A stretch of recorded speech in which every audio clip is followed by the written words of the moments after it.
اللہ رب العزت نے سورہ طٰہٰ کی آیت نمبر 27 سے لے کے آیت نمبر 40 تک کی تلاوت کی توفیق عطا فرمائی۔ اس سے قبل والی آیات میں حضرت موسیٰ علیہ السلام کی دعا کا ذکر تھا، جو انہوں نے اللہ تعالیٰ سے دعا مانگی، رب اشرح لی صدری، اے اللہ میرا سینہ کھول دیجئے، میرا حوصلہ فراغ کر دیجئے، ویسر لی امری، میرے کاموں کو آسان کر دیجئے۔ حضرت موسیٰ علیہ السلام نے جو دعائیں مانگی تھیں، ان دعاؤں کے جواب میں اللہ تعالیٰ نے فرمایا تھا، قال قد اوتیت سؤلک یا موسیٰ، اے موسیٰ جو کچھ آپ نے مانگا ہے ہم نے آپ کو عطا کر دیا ہے۔ آج کی تلاوت کردہ آیت میں پہلی آیت یہ ہے وَلَقَدْ مَنَنَّا، ایک تو ہم نے آپ کی دعاؤں پر آپ کو عطا کیا، اور دوسری بات یہ ہے وَلَقَدْ مَنَنَّا عَلَيْكَ مَرَّةً أُخْرَى، تحقیق ہم نے آپ پر ایک مرتبہ اور بھی احسان کیا تھا۔ یہ ایک سبق اور تعلیم ہے، جب بھی آدمی اپنے اللہ سے دعا مانگے تو بسا اوقات انسان کے ذہنوں میں یہ بات آتی ہے، بندے کے ذہن میں یہ بات آتی ہے کہ ہم نے فلاں دعا بہت کثرت سے کی لیکن اللہ نے قبول نہیں کی۔ یاد رکھیے گا، بہت ساری ایسی نعمتیں ہیں جو ہم نے اللہ سے نہیں مانگی اور اللہ نے ہمیں دی ہوئی ہیں بغیر مانگے۔ یہاں موسیٰ علیہ السلام پر ان نعمتوں کا ذکر ہے جو موسیٰ علیہ السلام نے مانگی نہیں تھی۔ اللہ تعالیٰ فرما رہے ہیں کہ ہم نے وہ بھی آپ کو دی تھی بغیر مانگے۔ اس لیے اللہ تعالیٰ نے ہر انسان کو نعمتیں دے رکھی ہیں، اتنی زیادہ نعمتیں دے رکھی ہیں کہ ساری گویا کہ ساری دنیا سمیٹ کر ہر انسان کو دی گئی ہے۔ اس لیے کہ آپ صلی اللہ علیہ وسلم کا ارشاد ہے، یہ بات میں اس لیے آپ سے عرض کر رہا ہوں کہ کبھی کوئی دعا جو ہم اللہ سے مانگ رہے ہوں اور اس کی ظاہری طور پر قبولیت ظاہر نہ ہو رہی ہو تو کبھی بھی مایوسی کا جملہ اللہ کے ساتھ یا لوگوں کے سامنے نہیں بولنا، اللہ نے ہماری دعا قبول ہی نہیں کی۔ اس لیے کہ آپ صلی اللہ علیہ وسلم کا ارشاد ہے، من اصبح منکم آمنا فی سربہ، جو شخص اس حال میں صبح کرے کہ اس کو اپنے گھر میں امن حاصل ہو، معافن فی جسدہ، اور اس کے جسم میں عافیت ہو، اس کا جسم معذور نہ ہو، وعندہ قوت یومہ، اور اس کے پاس صرف ایک دن کا کھانا ہو، تو اس کے پاس کتنی نعمتیں ہیں، فَكَأَنَّمَا حِيزَتْ لَهُ الدُّنْيَا بِحَذَافِيرِهَا، اس کو اتنی نعمتیں دی گئی ہیں جیسے دنیا اپنے تمام کناروں سے سمیٹ کر اس کو دے دی گئی ہو۔ اس لیے بہت ساری نعمتیں ایسی ہیں جو ہم نے اللہ سے نہیں مانگی اور اللہ نے ہمیں دی ہوئی ہیں، ان نعمتوں کا تذکرہ ہو رہا ہے۔ اور مفسرین نے لکھا ہے کہ موسیٰ علیہ السلام کا جو واقعہ ہے یہ قرآن پاک کے اکثر پاروں میں اور اکثر جگہوں پہ موجود ہے، تقریباً 28 پاروں کے اندر ان کا ذکر موجود ہے، ہزاروں حکمتیں اس واقعہ کے اندر ہیں۔ اور سب سے بڑی بات، اللہ کی حکمت بالغہ، قدرت کاملہ کا اظہار ہے، جس کو سن کر ایمان بڑھتا ہے۔ عجیب اللہ کی قدرت کا اظہار ہوا یہاں پر، یہ ہمارے دلوں کی تاروں کو جھنجھوڑنے کے لیے ہے کہ ہماری جہاں نگاہیں اسباب کی طرف چلی جاتی ہیں، مسبب الاسباب کی طرف متوجہ رہنا ہے۔ وَلَقَدْ مَنَنَّا عَلَيْكَ مَرَّةً أُخْرَى، اے موسیٰ علیہ السلام ہم نے ایک دفعہ اور بھی آپ پر احسانات کیے ہیں۔ وہ کیا ہیں؟ اِذْ أَوْحَيْنَا إِلَىٰ أُمِّكَ مَا يُوحَىٰ، اس کا لفظی ترجمہ یہ ہے جب ہم نے وحی کی آپ کی والدہ کی طرف جو وحی کی، ان اقذفیہ فی التابوت، ہم نے وحی یہ کی کہ ان کو ایک لکڑی کے تابوت میں ڈال دے، فاقذفیہ فی الیم، پھر اس تابوت کو دریا میں ڈال دیں، فلیلقہ الیم بالساحل، پھر چاہیے کہ دریا اس تابوت کو ساحل یعنی اپنے کنارے کی طرف ڈال دے، یأخذہ عدو لی و عدو اللہ، تاکہ موسیٰ علیہ السلام کو لے لیں جو میرا دشمن ہے اور ان کا دشمن ہے۔ حضرت موسیٰ علیہ السلام کی والدہ کی طرف وحی کی۔ اس سے پہلے کچھ واقعہ یوں ہوا کہ فرعون اپنے ہم نشینوں کے ساتھ دربار میں تھا، تذکرہ ہونے لگا کہ حضرت ابراہیم علیہ السلام نے دعا مانگی تھی جس کی وجہ سے ان کی نسل کے اندر انبیاء علیہ السلام آئیں گے جو نبوت کا معاملہ بھی کریں گے اور یعنی منصب نبوت کی فرائض بھی انجام دیں گے اور اس کے ساتھ ساتھ بادشاہت بھی کریں گے۔ تو اس لیے بنی اسرائیل انتظار میں ہے کہ کب ان کے ہاں نبی پیدا ہو۔ فرعون نے کہا کہ اگر یہ بات ایسی ہے تو اگر ان کے ہاں کوئی ایسے نبی پیدا ہو گیا تو وہ ہماری حکومت چھین لے گا، لہذا کیا کیا جائے؟ تو ان کے درباریوں نے مشورہ یہ دیا کہ بنی اسرائیل کے ہاں جتنے لڑکے پیدا ہوتے ہیں بنو اسرائیل کے ہاں ان کو قتل کیا جائے۔ تو یہ حکم دے دیا گیا۔ ذباحین کی باقاعدہ ایک جماعت بنی جو چھریوں سے لیس ہوتی تھی، جس کے ہاں ولادت کا علم ہوتا فوراً پہنچتے، عورتوں کی گود میں بچے ذبح کر دیتے۔ 1 سال تک تو انہوں نے خوب ذبح کیا۔ پھر انہوں نے مشورہ کیا، ابھی یہ دعویٰ بھی کرتا ہے انا ربکم الاعلی، میں تمہارا سب سے بڑا رب ہوں، بہت بڑی طاقت کا مالک۔ اللہ اکبر۔ اس کے درباریوں نے پھر مشورہ دیا کہ یہ جو ہم بچے ذبح کر رہے ہیں ایک وقت آئے گا کہ وہ جو بنی اسرائیل ہماری خدمت کرتے ہیں ہمیں خدام نہیں ملیں گے۔ کہنے لگے پھر کیا کیا جائے؟ تو لوگوں نے مشورہ دیا 1 سال بچے ذبح کیے جائیں، 1 سال بچے چھوڑ دیے جائیں۔ تو اللہ کی قدرت یہ ظاہر ہوئی کہ اللہ جل شانہ بڑے حکیم ذات، بڑی قدرت والی ذات، جب وہ کسی چیز کا ارادہ کرے انسان کی کوئی تدبیر اس کی تدبیر کے سامنے کام نہیں آتی۔ اللہ رب العزت نے حکم ارادہ فرمایا کہ موسیٰ علیہ السلام کو اس سال پیدا فرمایا جس سال بچے ذبح کیے جاتے تھے، اور اس سے پہلے موسیٰ علیہ السلام کی والدہ کو ایک وحی بھیجی۔ اب یہاں تھوڑی سی بات سمجھنی ہے، وحی کا لغوی معنی کیا ہوتا ہے؟ کیا عورتوں کی طرف بھی وحی آتی ہے؟ کیا موسیٰ علیہ السلام کی والدہ نبیہ تھی کہ ان کی طرف وحی بھیجی گئی؟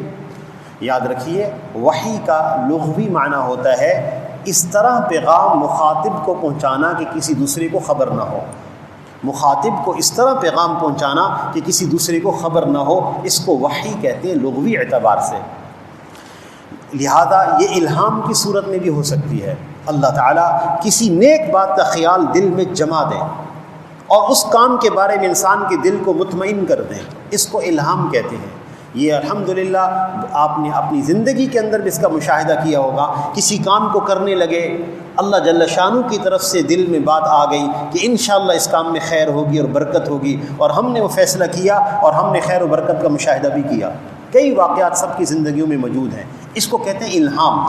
اس وحی سے مراد الہام ہے۔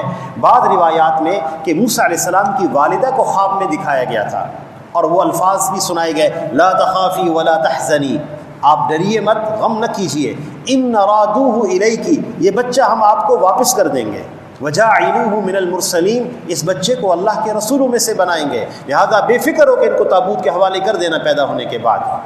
یہ وحی الہام کی صورت میں موسیٰ علیہ السلام کی والدہ کو دی گئی، لہذا یہ وہ وحی نہیں ہے جو انبیاء علیہ السلام پر نازل ہوتی ہے، جو احکامات پر مشتمل ہوتی ہے اور جس کی تبلیغ نبی پر دینا، نبی پر کرنا فرض ہوتا ہے۔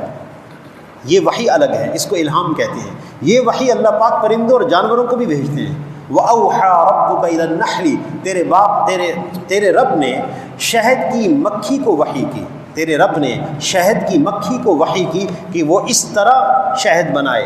الہام کیا یعنی حکم دیا، اس سے وہ وحی مراد نہیں ہے جو انبیاء علیہ السلام پر آتی ہے۔ لہذا کوئی بھی عورت نبیہ نہیں ہے، موسیٰ علیہ السلام کی والدہ نبیہ نہیں ہے۔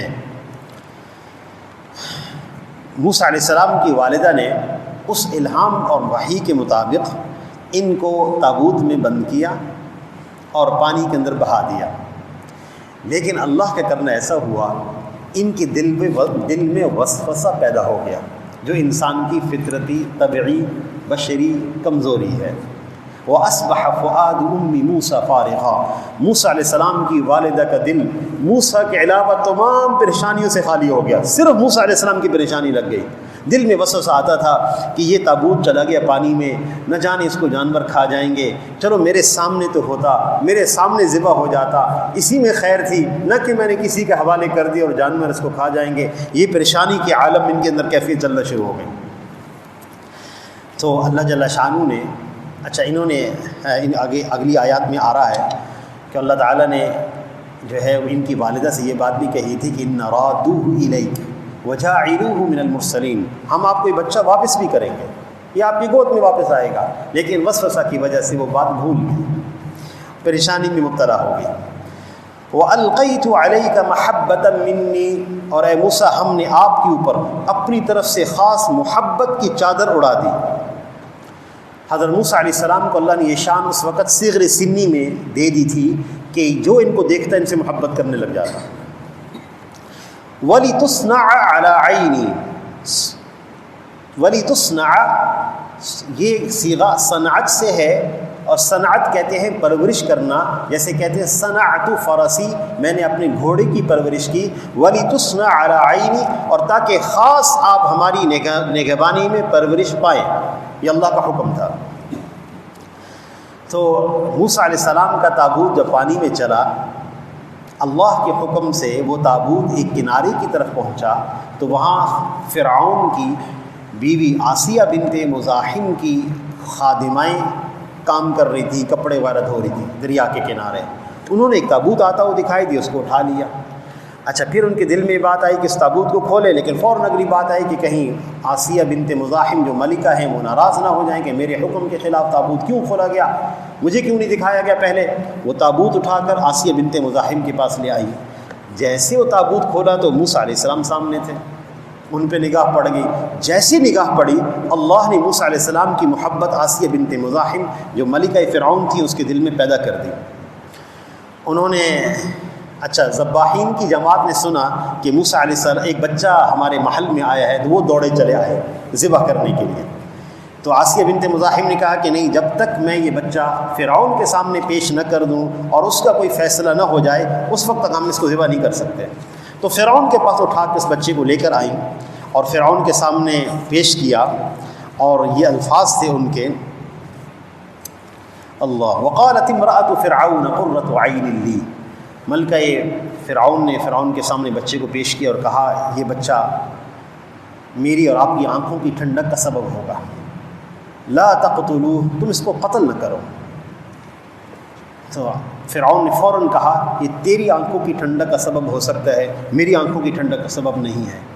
عبداللہ بن عباس یہاں ایک بات فرماتے تھے رضی اللہ عنہ، مفسر قرآن صحابی رسول، وہ فرماتے تھے اللہ کی قسم اگر فرعون یہ کہہ دیتا کہ یہ میری آنکھوں کی ٹھنڈک کا سبب بھی ہے تو اللہ تعالیٰ اس کو ہدایت عطا فرما دیتے، لیکن اس موقع پر اس نے کہا کہ میری آنکھوں کی ٹھنڈک کا ذریعہ نہیں ہے، لیکن اس کی بھی ان کی اہلیہ نے کہا اس کو لا تقتلو، اس کو قتل نہ کرو۔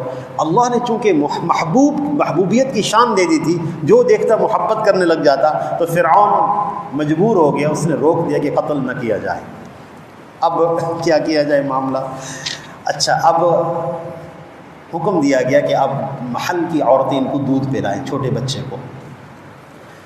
محل کی جو بھی عورتیں تھیں اس موقع پر موجود خادمات، وہ دودھ پلانا چاہتی تھیں۔ حضرت موسیٰ علیہ السلام دودھ نہیں پیتے تھے، رو رہے تھے، تو خادمات کو کہا گیا کہ بازار میں لے کے جاؤ، جہاں مجمع ہے وہاں لے جاؤ کہ کوئی عورت ان کی کفالت کر دے، بادشاہ کی طرف سے جو ہے انعام سے نوازا جائے گا۔ اذتمشی اختک، موسیٰ علیہ السلام کی والدہ بڑی پریشان تھیں، انہوں نے اپنی بیٹی سے کہا اذتمشی اختک فتقول هل ادلکم، انہوں نے اپنی بیٹی سے کہا بیٹی ذرا جاؤ اس تابوت کا پتہ کرو، وہ تابوت کہاں ہے۔ اذتمشی اختک، جب تیری بہن چلی، ان کی بہن جب بازار میں آئی دیکھا تو موسیٰ علیہ السلام کو لے کر پھر رہے ہیں، پوچھ رہے ہیں کہ کون ان کی کفالت کرے گا، کون پرورش کرے گا۔ فتقول، ان کی بہن نے کہا هل ادلکم علی من یکفل، میں آپ کو بتاؤں جو ان کی کفالت کر دے، ان کی پرورش کر دے۔ جو خادمات تھیں انہوں نے ان کو پکڑ لیا، کہنے لگے یہ لگتا ہے کہ یہ اس گھر کا بچہ ہے۔ تو انہوں نے فوراً کہا کہ نہیں، ہمیں یہ ہمارا بچہ نہیں ہے، ہمیں لالچ ہے کہ فرعون کے دربار سے ہمارا وظیفہ لگ جائے، بس۔ انہوں نے چھوڑ دیا، کہنے لگے لاؤ اپنی والدہ کو۔ حضرت موسیٰ علیہ السلام کی والدہ لائی گئیں، حضرت موسیٰ علیہ السلام نے ان کا دودھ پیا اور خاموش ہو گئے۔ فرجعناک الی امک، ہم نے تیری ماں کو کی طرف تجھے لٹا دیا تھا، کئی تقر عینھا ولا تحزن، تاکہ ان کی آنکھیں ٹھنڈی ہو جائیں اور وہ غم نہ کریں۔ حضرت موسیٰ علیہ السلام نے اپنی والدہ کا جیسے دودھ پیا تو ان کو وہ محل میں لے گئے اور آسیہ بنت مزاحم ملکہ کے سامنے پیش کیا اور کہا کہ یہ ہیں خاتون جن کا یہ دودھ پی رہے ہیں۔ تو ملکہ نے کہا کہ آپ ہمارے دربار میں رہیں، محل میں رہیں، عیش کے ساتھ رہیں، کھانا پینا ہم دیں گے اور وظیفہ بھی دیں گے۔ تو ان کی والدہ نے بڑی، کیونکہ معلوم تھا کہ اللہ نے فرمایا تھا ہم یہ واپس کر دیں گے آپ کو، تو ان کی والدہ نے ذرا جو ہے وہ اظہار اس انداز سے کیا استغنا کا کہ یوں کہا کہ میں تو یہاں نہیں رہ سکتی، میرے گھر کی اپنے اندر گھر کی ضرورتیں ہیں، میں وہ یہاں نہیں رہ سکتی، اگر آپ نے بچہ دینا ہے تو مجھے ساتھ گھر میں دے دیں، میں وہاں پرورش کروں گی۔ تو ان کی والدہ کو وہ بچہ دے دیا گیا، فرعون کے دربار سے وظیفہ بھی جاری ہو گیا، اور ان کی والدہ موسیٰ علیہ السلام کو لے کر اپنے گھر آ گئیں، اور پورے شہر میں ڈھنڈورا پیٹا ہوا ہے، جہاں بچہ پیدا اسے قتل کر دیا جائے۔ اللہ تعالیٰ نے سب کو بیوقوف بنایا اور اس کے دربار ہی سے وظیفہ جاری فرمایا۔ یہاں مفسرین نے ایک روایت نقل کی ہے، آپ صلی اللہ علیہ وسلم کا ارشاد ہے، تفسیر ابن کثیر کی روایت ہے کہ جو شخص کسی بھی صنعت اور حرفت میں مشغول ہو، اگر کوئی بھی کام کر رہا ہے، تجارت ہے، کوئی بھی کام کر رہا ہے، اس میں اگر ثواب کی نیت کر لے تو اللہ جل شانہ اس کا وہ وظیفہ جو دنیا سے متعلق ہے وہ بھی عطا فرمائیں گے اور اجر بھی عطا فرمائیں گے۔ مثلا ایک آدمی تجارت کرتا ہے، تجارت میں یہ نیت کر لے، جو شریعت کا اصول ہے کہ لوگوں کو نفع پہنچائیں گے، لوگوں کو صحیح چیز مل جائے گی، میرے کاروبار کی وجہ سے میں یہ چیز صحیح لوگوں کو مہیا کر دوں گا، اس کا عوض بھی لوں گا، اس پر اللہ پاک اس کو اجر عطا فرمائیں گے۔ اسی وجہ سے مفتی تقی عثمانی صاحب نے لکھی یہ بات، جو نوجوان ڈاکٹر شعبہ طب کی تعلیم حاصل کر رہے ہیں، ڈاکٹر بن رہے ہیں، اگر وہ یہ نیت کر لیں کہ ہم اس سے انسانیت کی خدمت کریں گے اور یہ ہمارا مقصد بھی ہوگا، یعنی کمائی کا ذریعہ بھی ہوگا، اللہ تعالیٰ اس پر ان کو اس کی اچھی نیت پر اجر عطا فرمائیں گے۔ یہاں تک لکھا ہے کہ ان کا پڑھنا، ان کی فیسیں دینا، ان کا روز شب روز آنا جانا، ان کا رات کو اٹھ کے اس کی تعلیم پڑھنا، یہ سب عبادت میں شمار ہوگا۔ تھوڑی سی نیت بدل لیں ہم، بہت بڑا اللہ اجر عطا فرما دیں گے۔ تو ہم ایک دفعہ اوہایو میں تھے، امریکہ میں، تو وہاں کی ایک جیل میں جانا ہوا، تو وہاں کے جیل کی جو چیپلن تھے، یعنی وہ جو مذہبی تعلیم دیتے ہیں، ان کو وہاں چیپلن کہتے ہیں، جو مذہبی تعلیم دینے والے، مولانا یعقوب صاحب تھے ہندوستان کے۔ تو وہ کہنے لگے میں یہاں چیپلن ہوں اور مذہبی تعلیم دیتا ہوں، کسی کو درس نظامی پڑھنا ہے وہ پڑھاتا ہوں جیل میں، کسی نے کوئی ابتدائی تعلیم حاصل کرنی وہ دیتا ہوں، کسی کو قرآن پڑھاتا ہوں۔ تو امریکہ حکومت کی طرف سے مجھے $7,000 ملتے ہیں ماہانہ۔ تو خود ہی کہنے لگے کہ میرا راتب اور وظیفہ اس طرح چل رہا ہے جس طرح فرعون کے دربار سے موسیٰ علیہ السلام کا وظیفہ چل رہا تھا۔ پھر ہمیں کہنے لگے کہ آپ نے کیا جمعہ پڑھانا ہے جیل میں؟ میں نے کہا ضرور ہمیں لے چلیں۔ تو وہ پہلا موقع ہوا جس میں جیل میں جمعہ پڑھانے کا موقع ملا، اور وہ بھی جمعہ چرچ میں پڑھانا تھا۔ چرچ ہفتے والے دن وہاں یہود کا پروگرام ہوتا ہے، اتوار والے دن نصارہ کا، اور جمعے والے دن مسلمانوں کا جمعہ ہوتا ہے۔ پولیس کے پہرے کے اندر ہم نے وہ جمعہ پڑھایا، اور مسلمان قیدی بھی بیٹھے ہوئے تھے، اور اس کے علاوہ دوسرے قیدی جمعہ سننے کے لیے آئے ہوئے تھے جو غیر مسلم تھے، وہاں جو قید میں تھے۔ جمعہ حضور صلی اللہ علیہ وسلم کی صفات اور اخلاق پہ پڑھایا۔ جمعہ پڑھا کے نکلنے لگے پولیس کے حصار میں، تو ایک قیدی آیا، اس نے کہا میں اجازت چاہتا ہوں، ایک بات کرنا چاہتا ہوں، غیر مسلم تھے، اور کہنے لگے کہ جس نبی کی آپ نے صفات بتائی ہیں، کیا میں اس نبی پر ایمان لا سکتا ہوں؟ ہم نے کہا کیوں نہیں لا سکتے آپ ایمان؟ تو انہوں نے کہا کہ مجھے اسلام میں داخل کیجیے۔ تو اس موقع پر پھر ہم نے ان کو ایمانیات کی تعلیم دی۔ مولانا ترجمہ کر رہے تھے، مجھے انگریزی زبان نہیں آتی، مولانا ترجمہ کر رہے تھے۔ ایمانیات کی تعلیم دینے کے بعد پھر انہوں نے کلمہ پڑھا، جتنے قیدی تھے سب نے زور سے تکبیر کہا، اللہ اکبر، اور ان کا نام ہمارے امیر صاحب نے محمد علی تجویز کیا۔ وَقَتَلْتَ نَفْسًا، تو فَرَجَعْنَاكَ إِلَىٰ أُمِّكَ، ہم نے تمہاری ماں کی طرف تمہیں لوٹا دیا، کئی تقر عینها ولا تحزن، تاکہ ان کی آنکھیں ٹھنڈی ہو جائیں اور وہ غم نہ کریں۔ تو ساری تدبیر ایک طرف اور اللہ کی تدبیر غالب، جو کچھ اللہ نے چاہا وہی ہوا۔ اور پھر موسیٰ علیہ السلام کی پرورش جو ہے وہ انہی کے گھر شروع ہوئی، اور پھر جب تھوڑے سے قوی ہو گئے تو ان کی ملکہ نے پیغام بھیجا کہ میں ملنا چاہتی ہوں اپنے بیٹے سے، لے کر آئیں۔ تو موسیٰ علیہ السلام کی جب والدہ لے کر آئیں تو ملکہ نے اعلان کر دیا کہ سب ان کو تحائف دیں گے جواہرات کی صورت میں۔ جب موسیٰ علیہ السلام آئے تو پورے محل میں اعزاز و استقبال ہو رہا ہے، باہر سارے بچے ذبح کر رہے ہیں، یہاں اعزاز و استقبال ہو رہا ہے، اور سب نے جواہرات کی صورت میں ان کو نوازا، اور خود فرعون نے بھی ان کو جواہرات کی صورت میں نوازا۔